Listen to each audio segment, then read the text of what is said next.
বাবা ছেলেকে প্রশ্ন করে, পরীক্ষা দিয়েছো কেমন? ছেলে বলে, বাবা আমি পরীক্ষা দিয়েছি অনেক ভালো, মনে হচ্ছে এবার আমি গোল্ডেন এ প্লাস পাবো। বাবার মনের স্বপ্নগুলো আকাশ ছুঁয়ে দিল।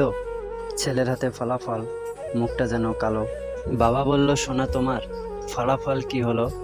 ছেলে বলল, বাবা আমার সব কষ্ট বৃথা চলে গেল। কিভাবে আমি তোমার স্বপ্ন পূরণ করব? বাবা তুমি আমায় ক্ষমা করে দিও। বাবা বলল, সোনা আমার 7 রাজার ধন, মনে নিও না কষ্ট, আল্লাহ সহায় থাকলে একদিন স্বপ্ন পূরণ করব। আসলে ফলাফল তেমন কিছু না। ফলাফল ভালো হোক বা মন্দ হোক, সবসময় আমাদের ছোট ভাই কিংবা ছোট বোন তাদের পাশে থাকতে হবে। ভালো হলেও তাদের পাশে থাকতে হবে, খারাপ হলেও তাদের পাশে থাকতে হবে। এই নিয়ে আমরা তাদেরকে বোঝাবো, সান্ত্বনা দেব।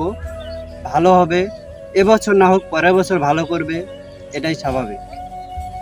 ধন্যবাদ সবাইকে।